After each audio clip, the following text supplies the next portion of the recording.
அனைவருக்கும் வணக்கம். புதுக்கோட்டை மாவட்டம் திருமயம் சட்டமன்ற தொகுதி என்பது பாரம்பரியமிக்க வரலாற்றுக்கு சொந்தமான தொகுதியாகும்.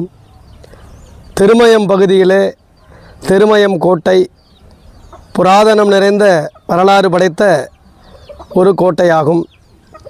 இத்தொகுதியில் பொன்னமராவதி, திருமயம், அரிமளம் ஆகிய ஒன்றியங்கள் உள்ளடக்கிய பகுதி.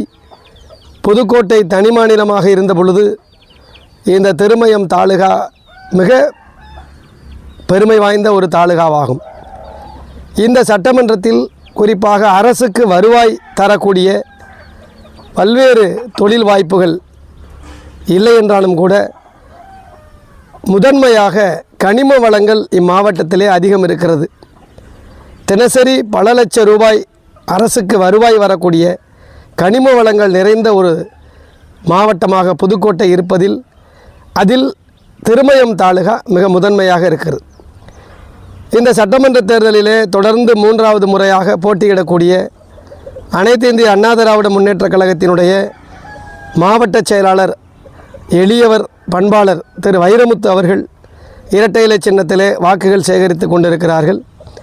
2 முறை அவர்கள் சொற்ப வாக்குகளிலே திராவிட முன்னேற்றக் கழகத்தின் பணபலத்தால் தோல்வியை தழுவியிருந்தாலும் இந்த முறை திராவிட முன்னேற்றக் கழகத்தின் வேட்பாளர் ரகுபதியை தோற்கடித்து பெருவாரியான வாக்குகள் வித்தியாசத்திலே திரு வைரமுத்து அவர்கள் வெற்றி பெற மக்கள் முடிவு செய்திருக்கிறார்கள். ஏகோபத்திய வரவேற்பை ஒவ்வொரு கிராமத்திலும் திரு வைரமுத்து அவர்கள் பெற்று மக்கள் மனதில் நீங்காத இடம்பெற்று அவர்கள் கிராமங்கள் தோறும் பிரச்சாரம் செய்து கொண்டிருக்கிறார்கள். இறை பலத்தையும் மக்கள் பலத்தை மட்டுமே நம்பி பயணிக்கக்கூடிய திரு வைரமுத்து அவர்களுக்கு மக்கள் பெரும்பான்மை வித்தியாசத்திலே வாக்குகள் அளிக்க தயாராக இருக்கிறார்கள்.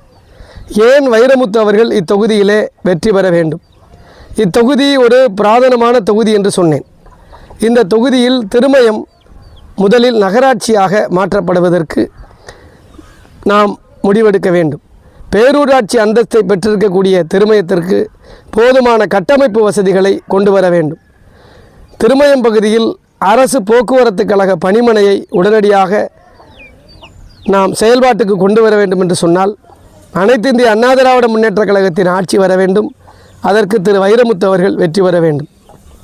பொன்னமராவதி பகுதியிலே குறிப்பாக திருச்சி மாவட்டத்தை எல்லை ஒட்டி இருக்கக்கூடிய பகுதிகளில் அரசு கலைக்கல்லூரி அமைப்பதற்கு திரு வைரமுத்து அவர்கள் சட்டமன்ற உறுப்பினராக வர வேண்டும். அது மட்டுமல்லாமல் திருமயம் தாலுகாவில் அதிகமாக